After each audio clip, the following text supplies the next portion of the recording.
Mortal Kombat. The game's been out for quite a few months now, and if you wanted to play it, you probably have by now. I'll say this, the gameplay is fun, it's fast, the combos are brutal, and there's a lot of extras packed in. So I really have to tip my hat to NetherRealm Studios. They really went out of the park with this one in terms of gameplay.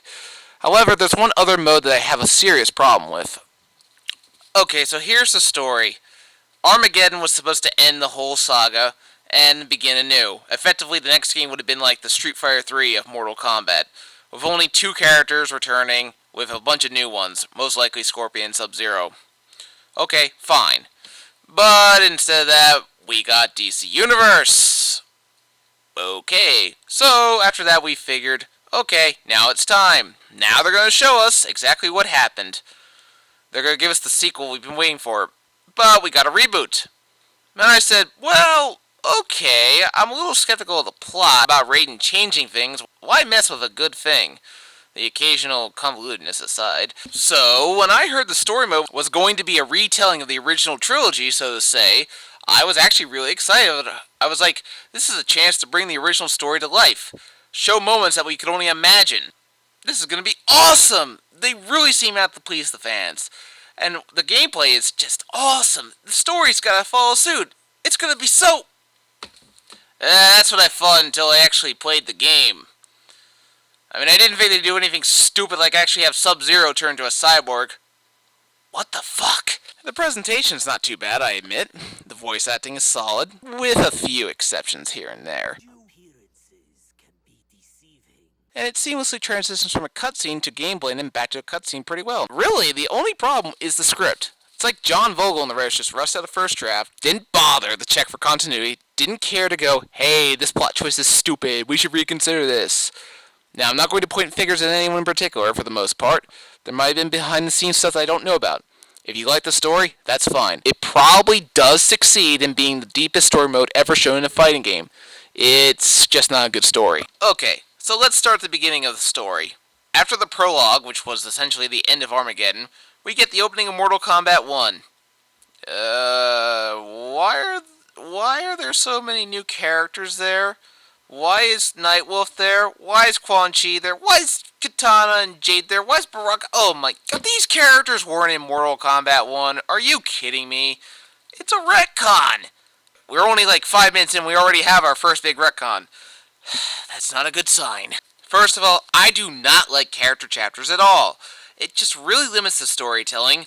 The characters only get 4 fights. They pretty much are no longer relevant after their chapter. It might have worked if this was just one story, but you're not doing one story. You're doing 3.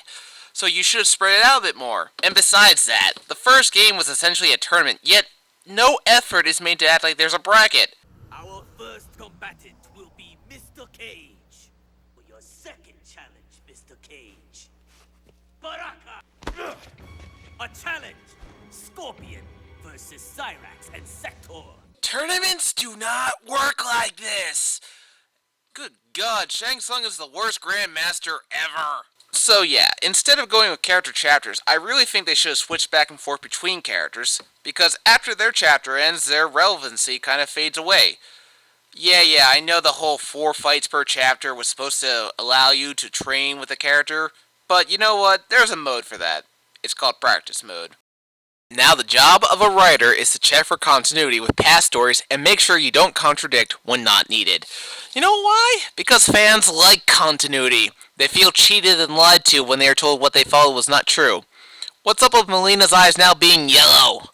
All I'm saying is your job as a writer is to check for past continuity. Yes, I know the whole point of this story is so Raiden can change things. But that does not explain bullshit such as Melina being born during Mortal Kombat 2. Or Goro not dying after the end of MK1. I mean, that was a big reason why Shao Kahn was so pissed off at Shang Tsung. But here Goro's around just to be a jobber. Yep, the mighty, scary sub-boss of Mortal Kombat 1 is reduced to a jobber. How the mighty have fallen. Number 3. Ray Dumb, the Thunder Idiot got a blunder. Okay, let's get this over with. Raiden is the biggest problem with this whole fucking story. This story is an idiot plot. It only works because Raiden is a dumbass. It's the only reason the story progresses the way it does. It depends on Raiden being a fucking retard. Okay, let's go through the whole story. Let's go through every stupid thing Thunder Idiot does. He knows he has no idea who needs to win the second tournament. Just that it should be someone other than Liu Kang. Johnny goes, "What are we, chopped liver?" Reminding Raiden that maybe one of them could do it. But he takes only Johnny with him and lets Sonya and Jax split away from the group, which leads to them completely leaving Outworld and abandoning the tournament.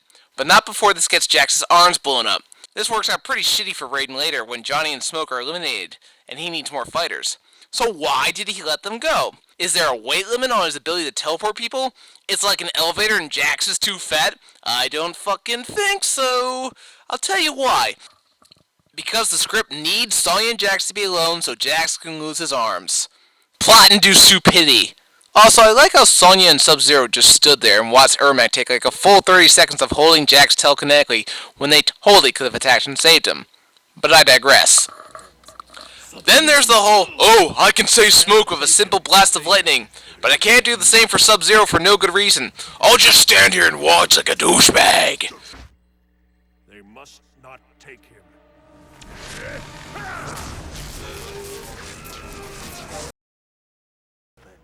Sub-Zero? No!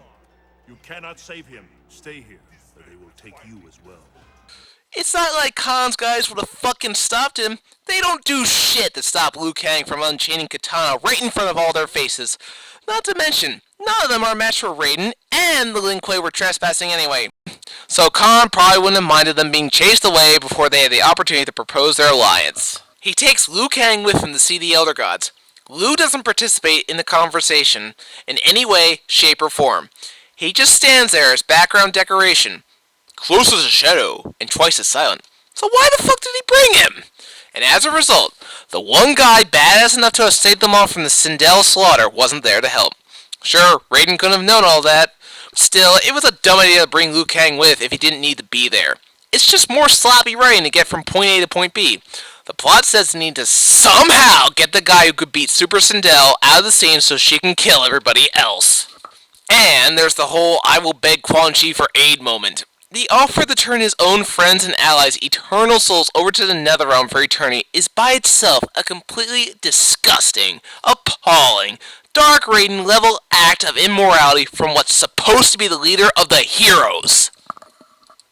And finally, the crowning achievement in the God of Blunder's list of acts in MK9 that make him look like he has a learning disability. Not knowing the strength of his own bolts of lightning.